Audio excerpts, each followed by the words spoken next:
حضرت خواجہ معین الدین چشتی اجمیری اکیلے آئے، دہلی میں پہنچے، وہاں کا جو حاکم تھا ہندو تھا، کھانڈے راؤ اس کا نام تھا، اور اسی کا خالہ زاد تھا پرتھوی راج جو اجمیر میں حاکم تھا۔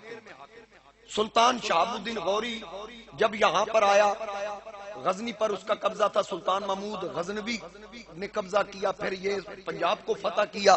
اب یہاں پر جب دہلی کے اندر اور اجمیر پہ ان کا قبضہ تھا تو سلطان شہاب الدین غوری اس قبضے کو چھڑوانے کے لیے آیا، لیکن اس کو ناکامی کا سامنا کرنا پڑا، بڑے بندے بھی مروا دیے، پھر اس کی واپسی ہوئی۔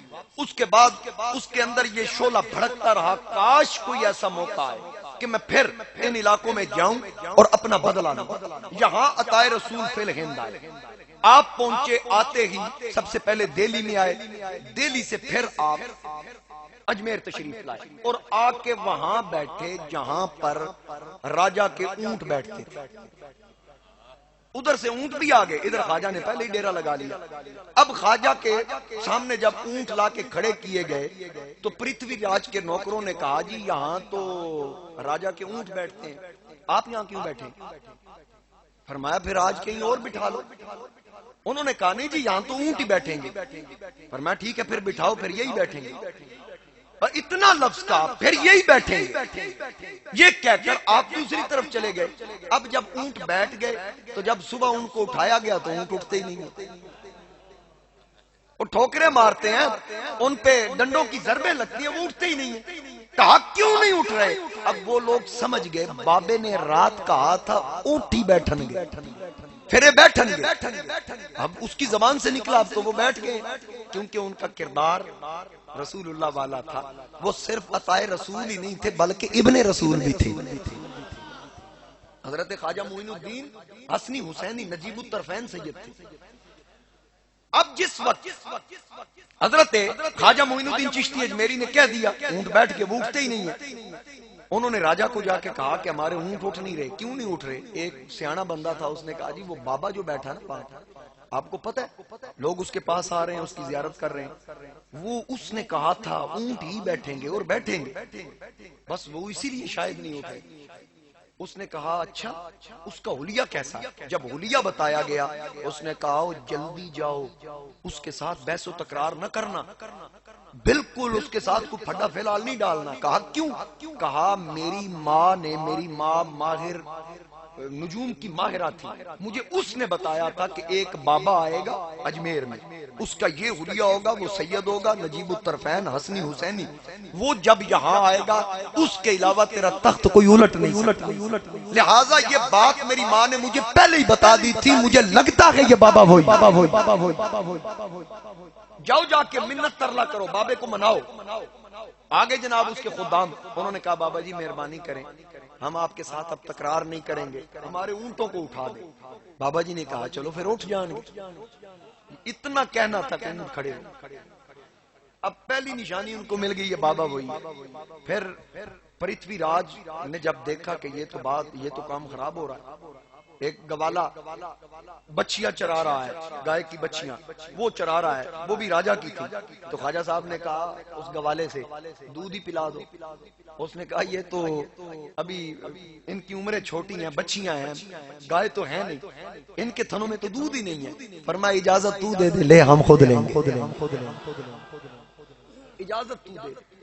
اس نے کہا اچھا ایسا ہو سکتا ہے تو کر کے دیکھ لیں۔ آپ نے ایک بچیا کو اپنے پاس بلایا اور اس کے تھنوں پہ ہاتھ رکھا، کیریاں بھر گئی دودھ سے، پھر دودھ دونا شروع کیا، گوالے کو بھی پلایا، خود بھی پیا، پیتے پیتے پھر پینے والوں کی لائنیں لگ گئی، پھر پینے والوں کی لائنیں لگ گئی، پھر جو پیتا وہ کہتا یہی نہ پلاؤ وہ بھی پلاؤ جو خود پی کر آئے ہو۔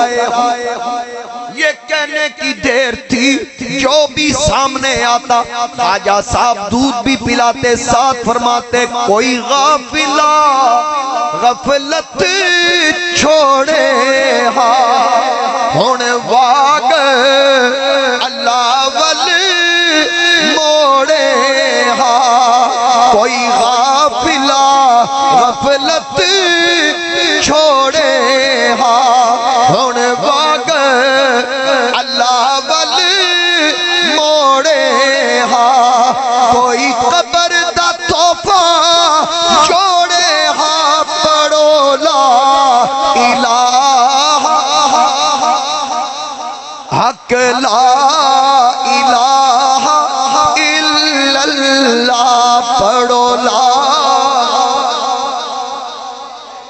چھڑ فخر غرور جوانی دا کر مان نہ دنیا فانی دا کیتا بھئی چیز بیگانی دا پڑھو لا الہ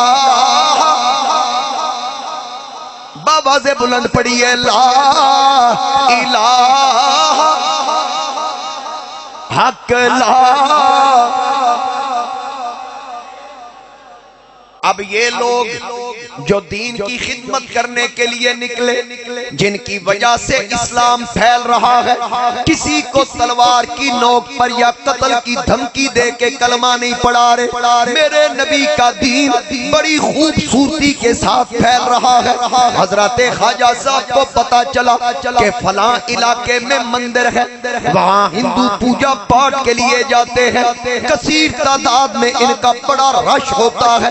حضرت عطائے رسول فلغن اس مندر کے راستے میں بیٹھ گئے، کسی کو روکا نہیں، کسی کو ٹوکا نہیں، کسی کو اپنی طرف بلایا نہیں، بلکہ اللہ کا قرآن لے کر اس کی تلاوت کرنی شروع کر دی۔ جو ہندو پاس سے گزرتا جب اللہ کا کلام سنتا وہی رک کے پوچھتا، او بابا یہ کیا پڑھ رہے ہو؟ فرمایا تمہیں کیا محسوس ہوا؟ وہ کہتا یہ لطف یہ لذت کبھی گرنتھ میں نہیں آئی جو تو پڑھ رہا ہے، جو تاثیر اس میں ہے۔ خواجہ صاحب نے فرمایا یہ کوئی عام کلام نہیں بلکہ اللہ کے نبی تاجدار ختم نبوت پر نازل ہونے والا کلام ہے جس کی میں تلاوت کر رہا ہوں۔ اب اس نے کہا پہلے تو کلمہ پڑھائیے۔ خواجہ صاحب کلمہ پڑھاتے ہیں، پھر کہتے ہیں آج کے بعد گرنتھ نہیں چلے گی، قرآن چلے گا۔ کیا وجہ ہے؟ ہم میں یہ تاثیر کیوں نہیں؟ کیا وجہ ہے؟ ہم ایک دوسرے کے لیے نفرت کیوں بانٹ رہے ہیں؟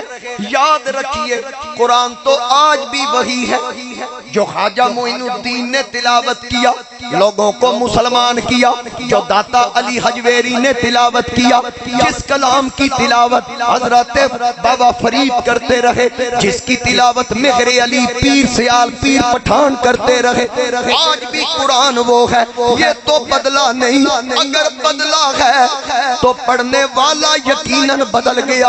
اکبر الہ آبادی نے کہا درس قرآن اگر ہم نے نہ بھلایا ہوتا، درس قرآن اگر ہم نے نہ بھلایا ہوتا تو یہ زمانہ نہ زمانے نے دکھایا ہوتا، یہ زمانہ نہ زمانے نے دکھایا ہوتا۔ اپنے پڑھنے کو منگائی تو نے لندن سے کتاب، گھر سے ہمسایہ کے قرآن بھی منگایا ہوتا، گھر سے ہمسایہ کے قرآن بھی منگایا ہوتا۔ اور جانچ لی تو نے کتب فلسفہ انگلش کی، ہاتھ پھولے سے قرآن کو لگایا ہوتا تو یہ زمانہ نہ زمانے نے دکھایا ہوتا۔